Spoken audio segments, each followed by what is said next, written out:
off top in an island off the coast of Panama, capuchin monkeys are abducting howler monkeys and raising them as their own. Play the music. This is the Domonique Foxworth Show. Welcome to the Domonique Foxworth Show. We are joined by a very special guest, Joel Anderson, the Ringer's own host of the Press Box. How you doing, buddy? Man, I'm good. It's good for you having me in, man. You know, I was just telling you, I'm in the East Coast now. I want to come down to the studio next time. You can't say you're in the East Coast. Like, you are like 15 miles from us. Like, it's not just the East Coast. That's fair. I could ride my bike to your place and get some prayers up in front of that crucifix. Hey, man, look, we ain't supposed to be talking about that. You know what?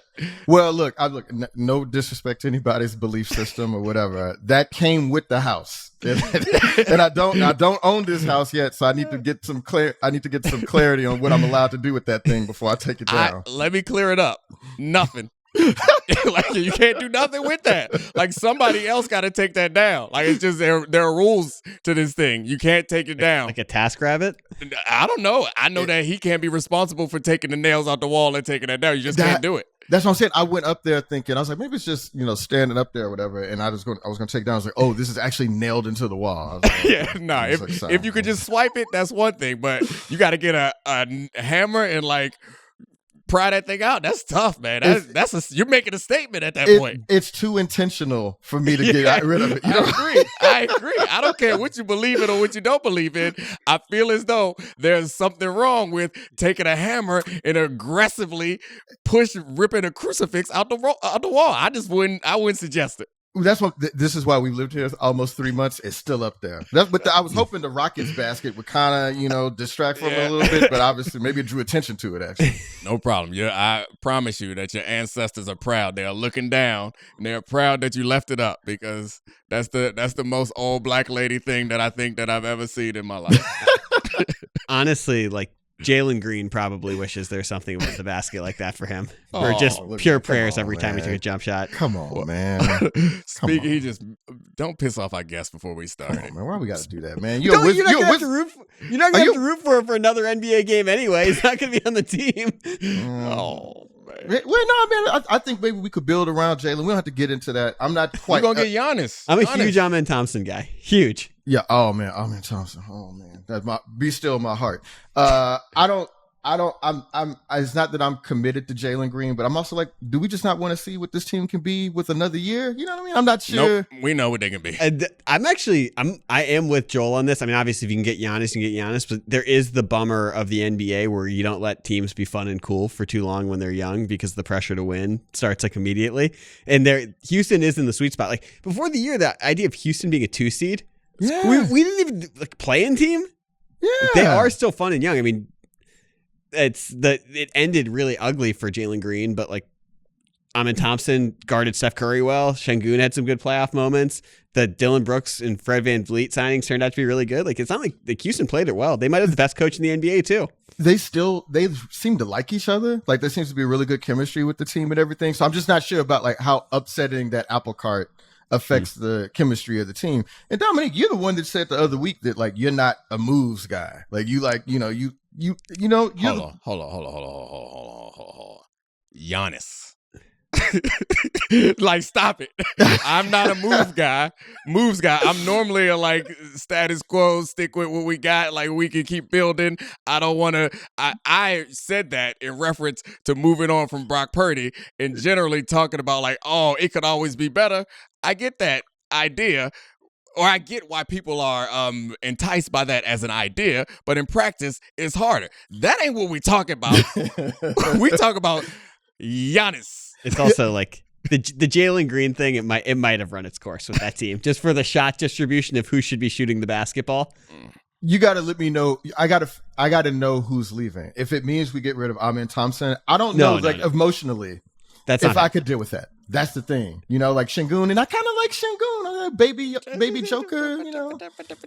This is the fan stuff that I don't understand. You should print out your roster and walk from the DMV to Milwaukee and hand it to their front office and say, do what you must. Do what you must. Make the contracts match up. Do what you must. Here's the question. This is actually, we can get into some NBA stuff. So yeah, the conference finals are happening. We want to talk about the things that we're most excited about in the conference finals, and from there we're gonna go to a list that the Athletic put out that's got us hot, and we can't wait to get into that about college football. And at some point, we talk about how my daughter's fast. Can I ask before we get there though, if you were to rank the Houston like homegrown assets of ones you'd want to keep, because you have Thompson, you have Jabari Smith, you have Tari Eason, you have Şengün, you have Jalen Green, and you have, you totally forgot about Reed Shepherd, who was the third pick in the draft, who played the year in the G League. Which of those are the ones you'd be like emotionally okay partying with? I'm assuming Thompson's off the table, totally. Okay, yeah, that's what I thought. My guess was going to be his favorite would be Thompson. Yeah, I mean, it's probably the favorite. Yeah. Şengün is up there. Tari Eason is a guy I think that is good, but I don't want to lose Jabari Smith. But if we had to part with him and Jalen Green, I could live with that. I could live with that. But I'm in Thompson, man. I mean, all your draft picks until 2030, like that, those are also got to go too. Because honestly, that's not a bad Jabari Smith, Jalen Green, Reed Shepherd, and like 3 first-round picks for Giannis. I have no idea if that works in the trade machine, but it's not a terrible return. Don't call me an ignorant person for saying this, but the Milwaukee Bucks have Giannis. You know what I mean? Like they're not playing this week, and I'm just like, well, I mean, I know that he's great. I know that he's one of the 2 or 3 best players in the league, but I'm also like, man, if it was that great, like why? I mean, I understand that Milwaukee's capped out. Yeah, I understand, but I'm just like, well, they're like, all right, well, we could get rid of him, and they're like, well, why the Rockets have a future here? Why are we giving up on it so quickly? You aren't giving up on it. I think you're supercharging it. I mean, I get your point. The situation is entirely different though. Like they traded all their chips in for Damian Lillard, who wasn't the player that after they traded all their chips for Drew Holiday. Oh yeah, they gave up all the picks for Holiday, then gave even more. And they won a title. Yes, and they won a title. And so like I think that what happened there, and then they banked on Doc Rivers, and the rest is history. The one thing I will say is like match made in heaven of Udoka, Giannis, Amen Thompson, just for like culture. No, seriously, being like the toughest team in the league, the team that's like the biggest pain in the to play, like scoring the basketball against that team, and in like playoff situations, like you would have. I mean, sorry, Memphis, you're giving up grit and grind. That's going to Houston if you make that trade. All right, well. Who's gonna shoot? I mean, I was just like, do we have anybody on the team that can shoot? Yeah, we figured that out, man. I mean, did we trade Reed Shepherd too? He's that's the thing. I don't know. We figured it out. We get somebody in the buyout market.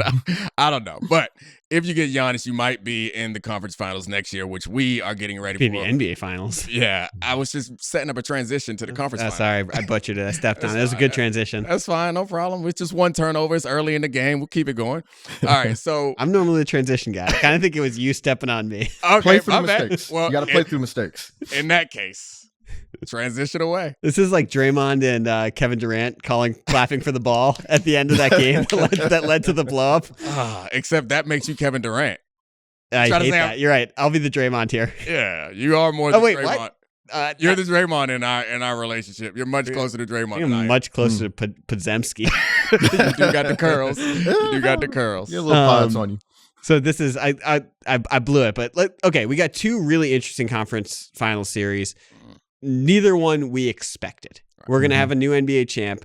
We have Minnesota and Oklahoma City in the West, New York, Indiana in the East. And rather than doing the deep basketball breakdown, I just want to know the things that you're most interested in and most excited by. Some of the storylines and little pieces and things that we're going to see over the next couple of weeks that like you're generally interested in on a character basis. Yeah, I mean, I think that we're recording this before the game 1 that's happening tonight as we record this, but I'm really excited about watching OKC's defense, and it's through the course of this series matchup against Anthony Edwards, and like watching the way that Anthony Edwards plays is pretty impressive. And I think Charlie, you pointed out a couple weeks ago how much better he's gotten at shooting, and how it feels like his game is now really predicated on his ability to hit deep threes and his ability to finish. I noticed in watching the most recent series, like he finishes in the paint in a way that's both like either incredibly explosive or like stupidly patient,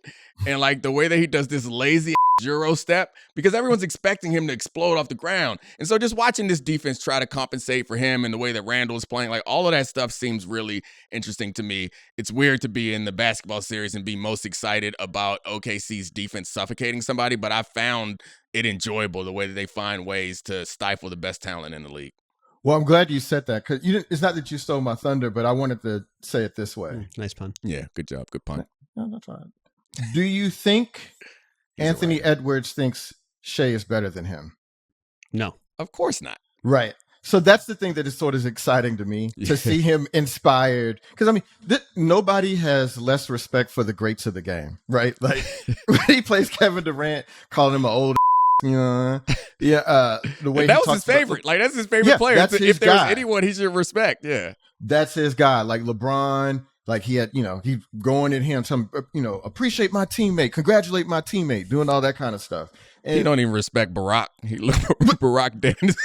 That's what I was gonna think. Like, it's actually kind of funny from that clip. It's like you can just see they'd be like, he's got a one-on-one with Obama. Somebody get over there and get in the middle of that. He don't know how to talk to people, because he has no respect. But that's the thing that I think makes him such a great player, because he doesn't necessarily he has respect for the game. And when he said about Joker early in the year, like, he has an appreciation for other great talent. But I think that the idea that Shea is going to get awarded the MVP probably before one of these games right in front of him, right?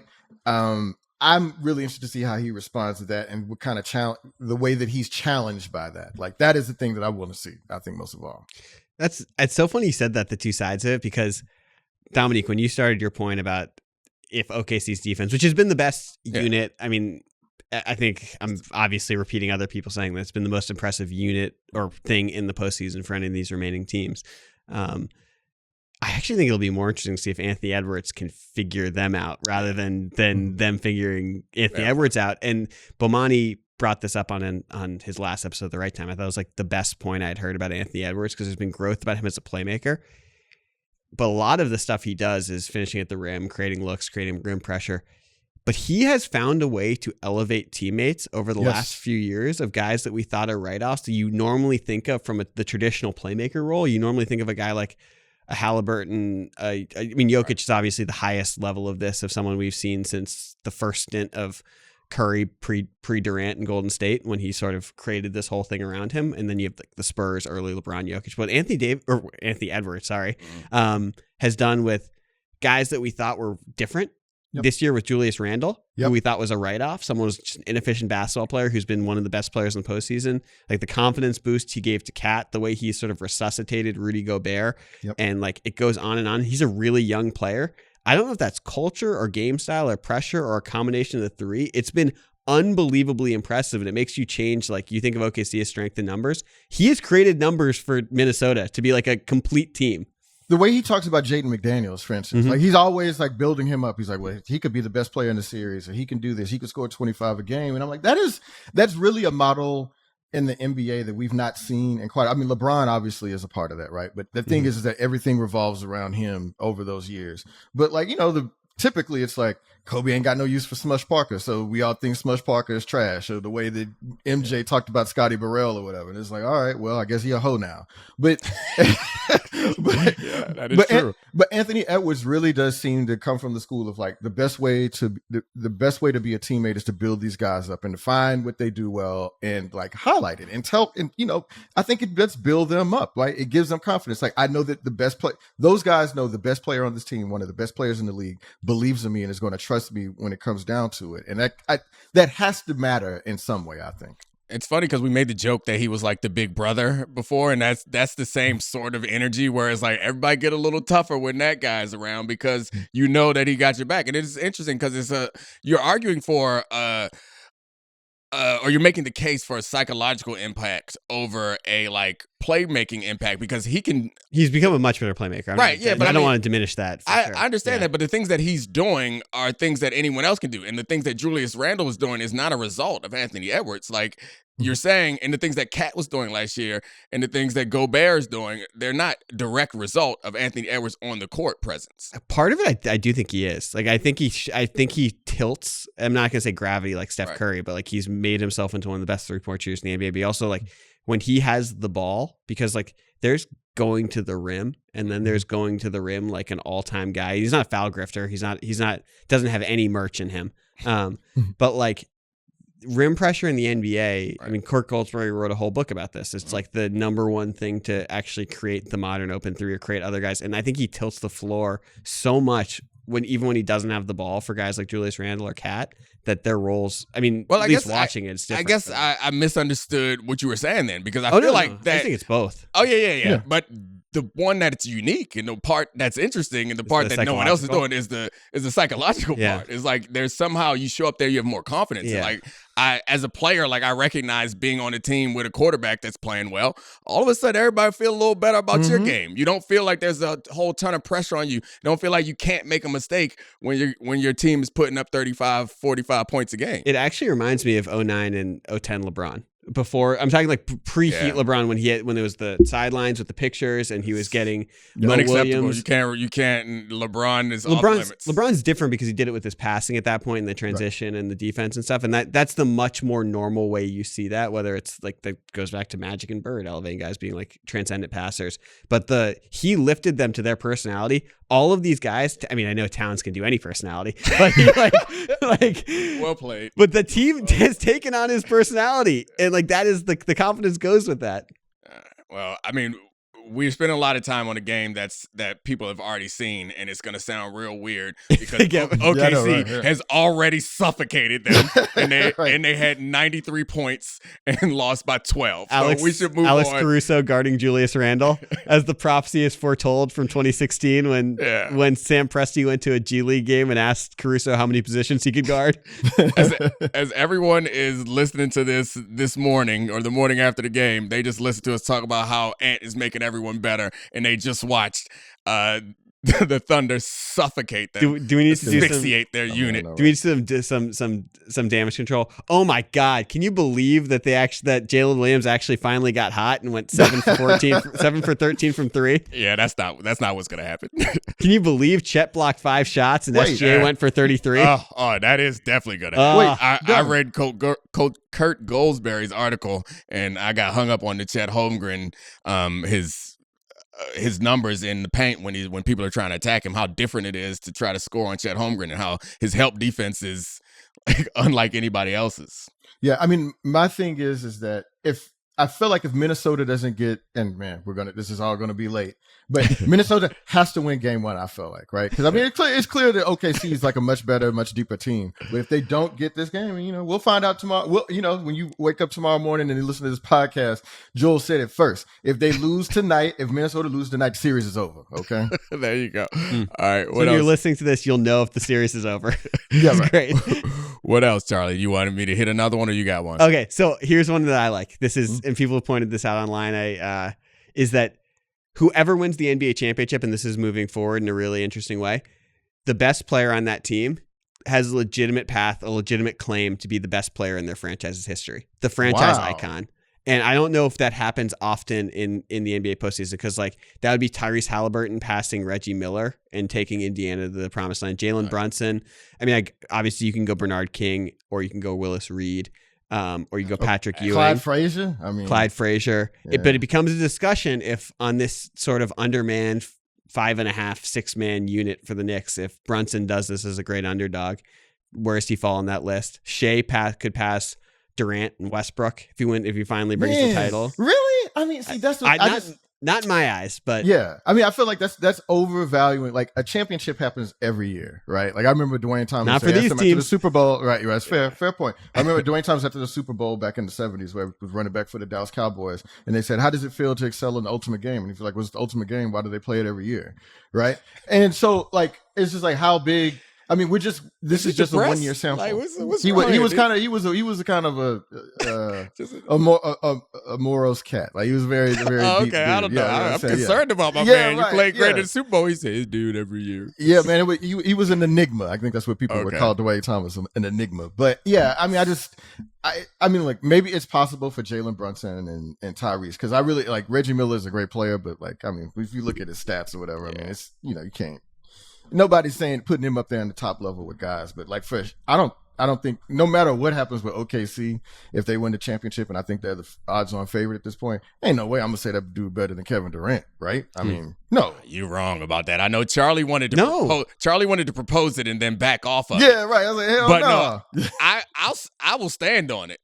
If I called you this morning and said I don't believe that because Kevin Durant's 2014 season with the Thunder is one of the best offensive seasons I've ever seen. But what you proposed, and I guess this is again me reading deeper into what you're saying than you're actually saying, like we did with the last topic. But what you propose, if they win the championship, none of that matters. MVP, so you're saying, Finals MVP, championship in one season for a team that's never won it. Arguing who's better, I agree. KD is better. I'm the one who's always defending KD on this here program. I agree. KD is better. But if you do all that for a franchise that has never accomplished that in a city that don't have nothing else but this professional sports team, then you become the legend. You become the face of Oklahoma City sports. I'm sorry, KD and Russ, as much y'all love Russ because he stayed around. No, this man won a title and an MVP and likely a finals MVP and is king of the basketball world. He is your icon. Is this not the difference between the greatest and the best? Right? Yeah. Maybe that's what it is. Because I guess the question was the icon thing. It's like when you think of a franchise, you think of a player, right? I think you'll think of SGA. That's the point I'm making. If they win the title, it's SGA. I agree. KD's much better, but KD's career has been so different that and he's. Well, yeah, I mean, if you go back and look at Basketball Reference in like 20 years, I mean, people will probably be like, yeah, I mean, he was really good. But, then people probably won't remember it in quite the same way. We're too in the moment for me to consider Shea being better than KD. But he's not. See, he's not. This is your point. Greatest. The icon. First best. The icon. I guess I can allow that. But like, if we're talking about best, I will not. I mean, in Minnesota, too, it's Garnett out of the way, which is crazy because, like, he's synonymous with what I think about that stuff. I mean, but is Garnett good? Because Garnett don't even seem to be synonymous with Minnesota anymore. Like I feel like the whole second half of his career and like all this stuff has been like I'm a Celtic. Like I'm a Celtic guy, and he does his podcast with Paul Pierce. It's like none of the Minnesota stuff happened. Yeah, I mean, if you could choose to affix yourself to one history or the other, you're gonna go with the ones who have the most championships ever.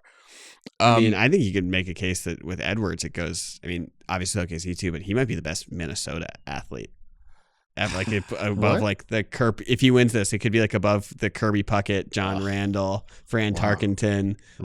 He become. Yeah. Randy Moss is the question. Randy Moss, man. I guess it's a similar situation where he wasn't there long enough.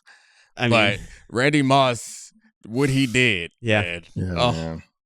That's a tough one, bro. If Ant wins it this year, knocks out this team and knocks out everyone, it's going to be pretty special for how he does it and what's on the precipice. The Knicks one though, I think is like Brunson. If they win a title, man, Brunson might have to change the NBA logo, like the way that like he might become he might take over for Michael Jordan as the greatest of all time. Like the hype that is going to be around winning a title with that team as an undersized guard, Jalen Brunson, like what that's going to mean. He most definitely, I think, jumps to the top of that list. A list that has better players than any of the other ones that we brought, or a bigger collection of great players than any of the other ones. He automatically jumps to the top. Did you see his clip talking about if the team was spurred on by Josh Hart getting elbowed in the face in Game 5? He was like, "Nah, Josh deserved it." He has a great personality. It just sucks to get old because I'm sure Walt Frazier's sitting there like, man, I put up like 36 and 19 in an elimination game in the NBA Finals, and now all of a sudden we won two championships when I was with the Knicks, and all of a sudden because nobody can see my videos, they weren't in HD, and now all of a sudden this one guy is supposed to be better than me. I mean, it just sucks to get old, man. And not only did he do that, he also shows up all the time, dressed in Remember Me clothes. Don't never forget me clothes. He got on. He is the most look at me guy in the history of the NBA. I'm here, as far as retired players are concerned. Yeah, I'm here, everybody. Yes, don't forget. Yeah, I'm the guy in the purple suit that got all the different patches on it and colors and a lime green tie. Remember, I won a title or 2 titles. I mean, Willis Reed won the MVP and Finals MVP and the NBA championship in the same season for the Knicks. True. And he had the whole limping moment, and it was great. But so what am I doing? Am I wrong? I'm just being prisoner of the moment, overreacting with Brunson. So like, no, I don't. I think it's on the table. I don't think I'm wrong. I think I mean, just the way that people responded, and I don't remember this. I mean, I'm an old guy. Again, the Knicks are one of my favorite teams because were it not for John Starks, my favorite NBA team would not have an NBA championship. But in the 90s, were people this excited about the Knicks like this? Like, I don't feel like there's an energy and a fervor of the fandom that is like crazy right now. I mean, and I'm like, I don't remember it being like that in like 1994. Yeah, I think it's because the 90s, the Knicks were a power. And it's like there's no fun story to like the best college basketball player then coming and making them one of the best Eastern Conference teams, but never even being dominant enough. Like they were just in that middle ground where if they won a bunch of titles, then we'd be like, oh my gosh, or they won a couple titles, we'd be like, oh my gosh, they were so great. They were like really good all the time and had a great player and some interesting, fun like personality that was unique, but they never really, it's like hard to tell a story that's worth rooting for. This is obviously very different. And one of the things about this game that I'm looking forward to is seeing if any of them pass out because they don't got no bench and they've been playing basketball forever. And Indiana is high pace and they also use their bench. Like, see it if they survive. It feels like most people are picking them to win. Like Indiana? No, most people feel like they're picking the Knicks to win in 7 games, which like, I don't know, man. They got 5.5 players, man. They got 5.5 players. And also, I mean, don't you think this is like Tyrese Halliburton, who has like a Q score that rivals that of like RG3? Oh gosh. How dare you? It's not that bad. Saying. I'm just saying. I mean, it's just going to be so funny to see New York end up hating him because it feels like no matter what that young man seems to do, people end up hating him. I don't know what it is. I don't know what it is about his personality, whatever. People do not like him. And it's going to be hilarious to see New Yorkers turn all that hate on that one man. He is very hated. I mean, I'm just right now using all my filters to stop all the jokes that you set up by comparing him to RG3. But I am going to show some restraint. I mean, they got some commonalities, but they like what they like, man. They like what they like. Yeah. Man. Is there anything else about this game? Oh man. A little chocolate, nothing wrong with a little chocolate milk. I mean, every now and again, mix it in. Not too often. Clearly not very often. I don't know. I mean, RG3. I mean, has he ever had Nesquik? I don't know. Nah, he don't. I don't think so. No scoops. Yeah. no scoops. He's like, no. Put that little more vanilla on top of that, please. Charlie loves nothing more than to make jokes, but he's not participating in this one. Just know your role. Just on the sideline, clapping it up. All right, transition, man. A RG3 story I'll tell you after the show from the one time we met him at the Super Bowl. Oh, yeah. Oh. Okay, let's transition to we're going to react to the Athletics list of the greatest college football players in the year 2000, which RG3 was not included on, which is actually a legitimate gripe. He should have been one of the best 25 college football players since the year 2000. So do you want me to read the list or do you want to go through gripes? I can rattle it off really quick for the audience. If you can do it fast, go for it. Start. Quentin Nelson, guard for Notre Dame at 25. Stop! I'm sorry, Quentin Nelson. You're a great guard, but you're a guard, man. Nobody was saying that at the time, neither. It is like, this is all revisionist history. It's like, I don't remember no damn Quentin Nelson scenes from the Quentin football. Nelson discussion was about him, that he was posting the videos on Instagram dunking. Yeah. Being like, you're 330 pounds and like casually dunking. I mean, let me just throw this preliminary criticism out for you as the people are listening to this and watching this. You should understand that I came to the understanding that it feels like this list was made by looking at NFL rosters, and figuring out who had respectable NFL careers and then also played well in college. Because it feels like, at least for me, I was expecting some names. There are guys that kind of didn't do much in the league, and they didn't put those guys in there necessarily. But anyway, no disrespect to Quentin Nelson, but like, tackles and above, man. Tackles and above. You don't get no love for being a guard. I mean, they didn't put Brian McKinney on the list, who was eighth in the Heisman Trophy And yeah, You're talking offensive lineman. They put Orlando Pace on there though. But he's 1996. But yeah, of course he would have. Oh yeah, did we say it's from the 2000s? Yeah, last 25 cool. years. All right, my bad. I cut you off after one. My bad. All right. Honey Badger, Tyrann Matthews at 24. Brock Bowers at 23. Sean Taylor at 22. Jaden Daniels at 21. Aaron Donald at 20. Julius Peppers at 19. Roy Williams, the safety, not the receiver. Safety from Oklahoma at 18. CMC 17. Chase Young 16. Mariota 15. Baker Mayfield 14. Devonta Smith 13. Andrew Luck 12. Larry Fitz 11. Suggs 10. Travis Hunter 9. Tim Tebow 8. Vince Young 7. Ed Reed 6. Lamar Jackson 5. Joe Burrow 4. And Ndamukong Suh 3. Reggie Bush 2. Cam Newton 1. I have a lot of gripes. Yeah, I'll pass it along. Hold on. And those who listen to this show and watch the show know that Charlie keeps running lists of various things on his phone, including favorite ice cream flavors and ice cream places, excuse me, and the top 23 best NBA players all time, and the number of people he would want to take a last second shot. So list is kind of his thing. So I would like Joel to go first because once we hand the mic back to Charlie, we might be here for a minute. Okay, so I mean, what should we do? What is it? Who was too low? Who was too high? Who didn't make it? Whatever jumps off the list to you the most. Okay. Yeah. So, well, first of all, Darren McFadden had to be on this list, bro. Like, I don't know if people remember Darren McFadden, dog. He was a 3-time first-team All-SEC dude, a 2-time Doak Walker Award winner, and like for people that watch Darren McFadden play in college football, I thought that dude was going to be Eric Dickerson. Now again, like he didn't have the NFL career that everybody thought he was going to have, but I'm like, where is he on here? Also, Vince Young, too low, bro. I'm sorry. Yes. Vince Young, too low. 7 is respectful, but it's still not high enough, bro. Joe Burrow had to transfer. Joe Burrow had one great year. It was an incredible year. Yeah. You cannot put him above Vince Young, bro. I'm sorry. You can't put Lamar Jackson above Vince Young either. No. Like that's crazy to me. I'll allow it. I mean, obviously a better football player. He's a better NFL player. But no. Yeah. I was allowing your criticism of Lamar. That's all. Oh, yeah. Vince Young. Yeah, if it's Vince Young, I'll allow it. As a couple other names that you could have put up there, wouldn't have been able to allow it. Not in front of Joel, I wouldn't. I just think Vince Young, if you're not gonna have Cam Newton number 1, he's the second quarterback on this list. Oh yeah, Cam Newton, I'll allow that.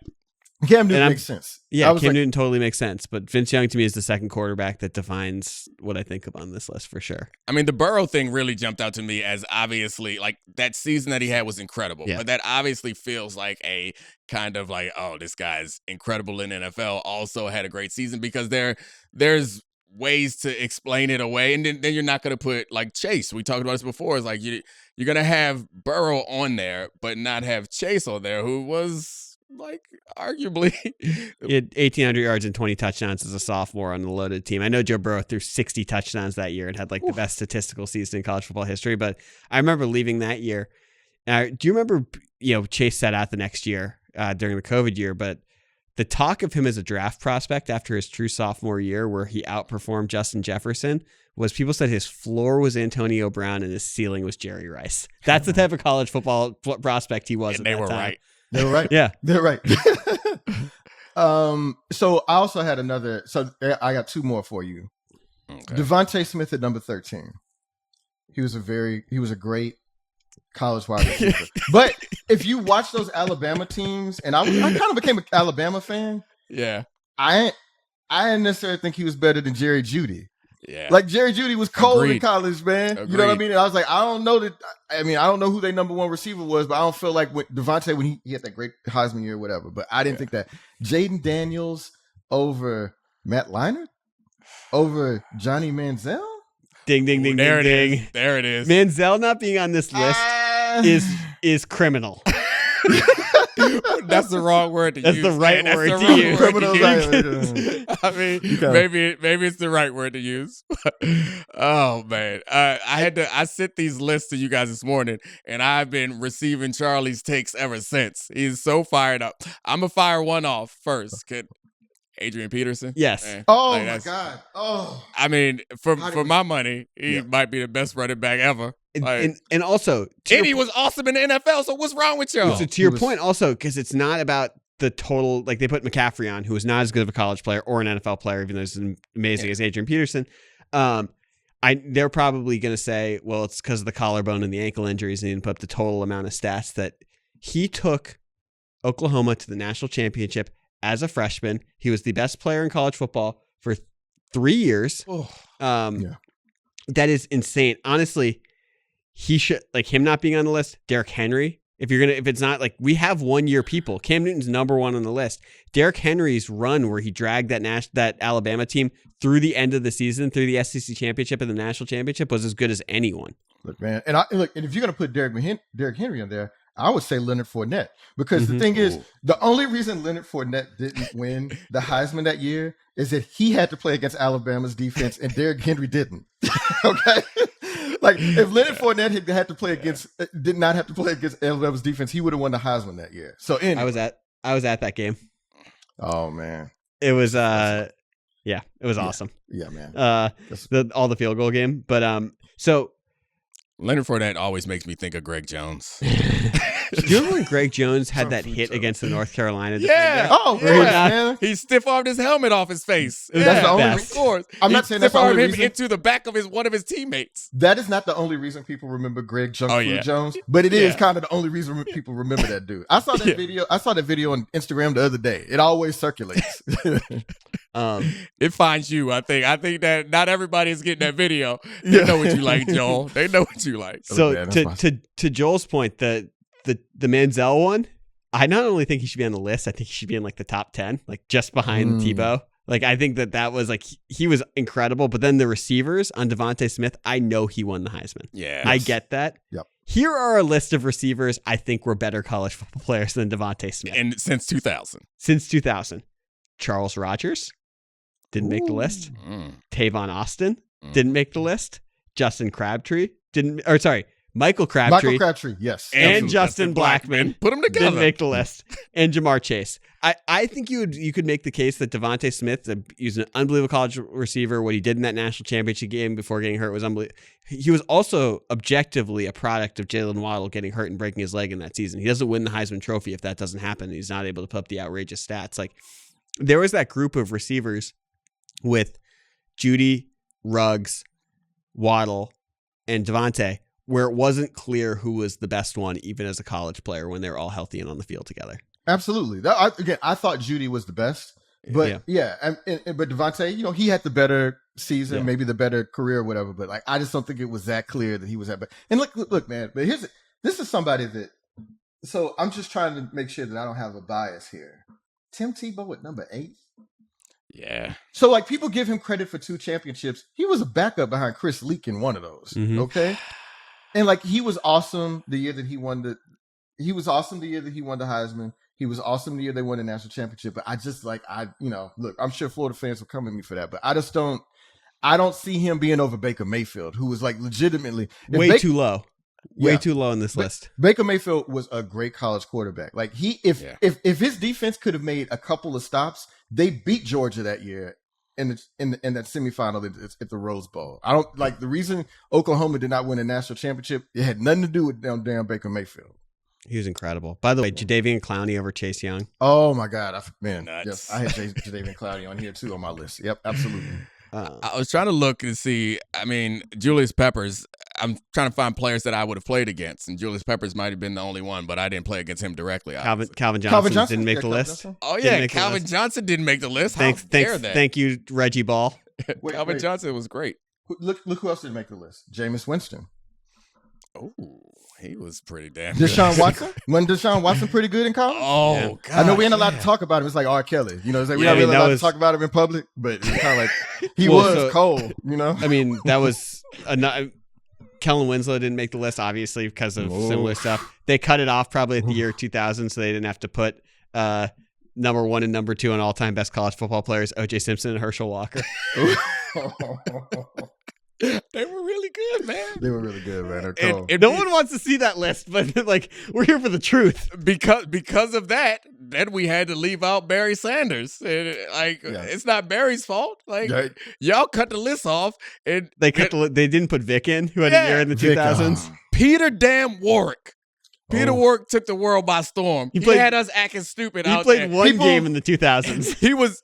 People will never understand Peter Warrick, man. They will never understand how great Peter Warrick was. They never will. I think so. There are certain players that I believe like kind of can change the trajectory because they're so cool. Like people imitate it, and like I think a lot of the moves that we get most excited about today, at least for me, like I was unaware of those moves before Peter was doing them. Right. And then we, our like teenagers and I guess I wasn't even a teenager yet, but yeah, I guess I was. Teenagers then started trying to do those moves and they built on it. Like he was one of those guys that we were like, hey, you can stop and go backwards and turn around. Like it was.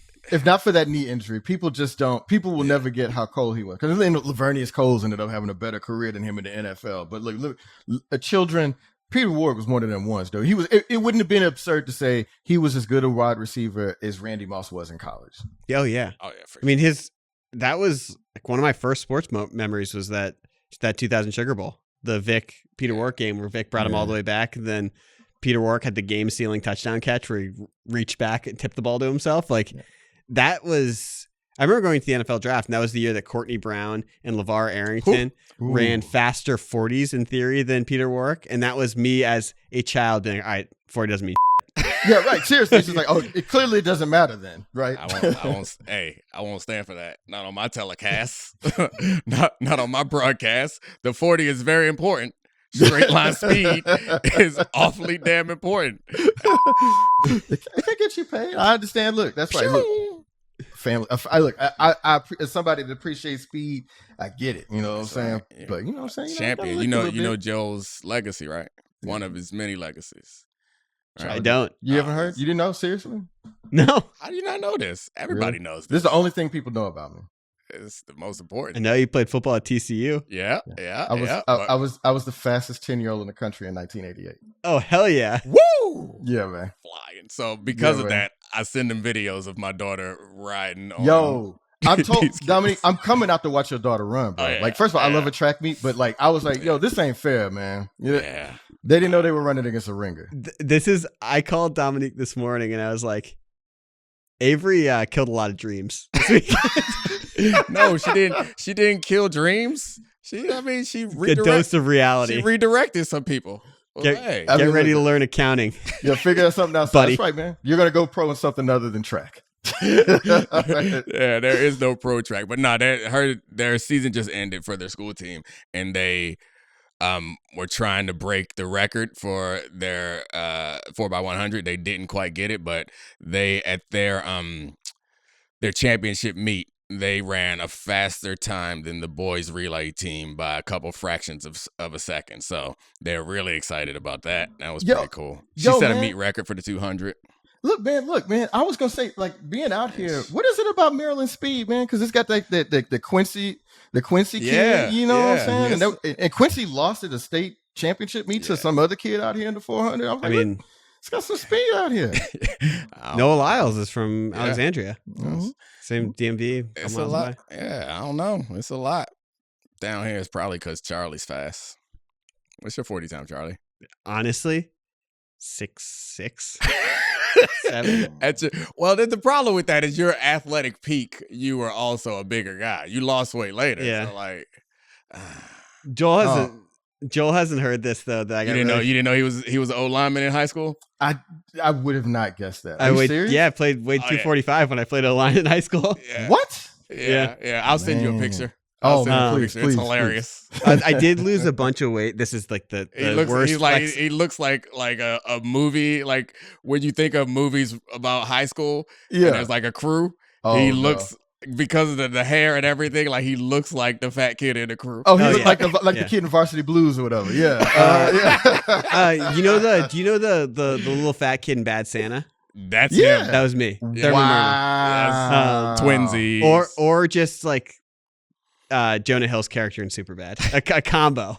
Wow, man, you really had your glow up, brother. All right, man. No wonder you be calling these snack on here and everything. Yeah, but I get that's why they call him the snack. All right. So Dominique met one of my friends from high school who was a good football player in high school and played running back at Harvard, but was this is sad. You look at him and you're like, I mean, immediately Dominique and Jason Goff started calling him Steve Rogers because he looks like Captain America and he's strong as and I lost a bunch of weight, and then at some point we were drunk back in DC over the summer, and I was like, I'm faster than you now. I guarantee it. I am faster than you. Took him to the track at American University and dusted him in a 40. Wow. This is ridiculous. He was a running back in college, and Charlie was just getting drunk at Vanderbilt. That tells me everything on him. That tells me everything I need to know about Ivy League running backs, man. So last episode I learned that the white community has an archetype of drunk. So yeah, they're drunk climbers. So like I was talking about how I know drunk fighters, I know drunk lovers, like I know super like when people get drunk, like I know these things. And then he was like, no, him and Spencer informed me that in the white community, some people get drunk and their impulse is to climb. I didn't know y'all had drunk sprinters too. You get drunk. No, we were sober when we ran. We ran sober, but I challenged him drunk. Dominic, you've run drunk before, haven't you? Have you done the? I never I run was about drunk. to say, actually, really? I actually think that this is a little multicultural. I think a lot of people get drunk. And drunk racing. I understand. I'm not saying that's white. It just reminded me about drunk climbing. Have you ever in all the crews that you've ever had? No, I've never. Charlie got a homeboy that was on the roof of the Apple store in Philadelphia. It was in Pittsburgh. My cousin George ended up on the roof of the Apple store. I've never known anybody personally that would do that, but it makes sense because I've seen enough YouTube and Instagram. I was like, oh, okay, I guess that's what y'all are into. You know? Yeah, no, we were like one too many Long Island iced teas, and we're like, what the is George? And you walk out, and George's on the roof of the Apple store, and my other cousin's like, get down, George, we got to take you home. You ain't never seen a black person on a goal post just being torn out of the game. Have you ever seen a black? I've never seen. I defy you to show me a picture of a black person on a goal post. Never. I can't. No. I mean, dunk after I score. That's about it. Yeah, nobody's climbing. I wanted to do that so bad.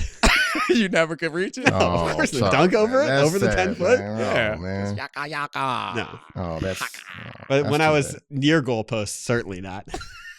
All right, I know Joel's got a hard out. He got to get out of here and get back to being a great parent. Don't hurt me. I'll take more time. I know. Give me one more. Give me one more because there was a couple of these things I wanted to get to. All right. Give me you. Let us know. Quick hitter. Which one do you want to hit? Okay. Well, first of all, so Tom Brady spending $5,000 on his preferred milk. You just gonna roll it out there and expect me not to make the third RG3 reference of the program? I'm saying this is me throwing you the oop. You know what I'm saying? So who's spending more on their preferred milk? RG or Nope. All right, we're done. I didn't even meant to say Tom Brady or Bill Belichick, which is just as bad. Congrats on your engagement, Bill. All right, Joel, we should have ended it when we had a chance. I'm sorry, my bad. Let me go back to being a good parent. All right. I appreciate you, brother. Thanks so much. Anytime, brother. Anytime. All right, well, you got to come in studio next time. All right. Please, Thanks, I would Joel. love to. All right, fellas. Thank you, Charlie. I love it, Thanks man. to all the great producers. Podville, I love you. We out. This is the Domonique Foxworth Show.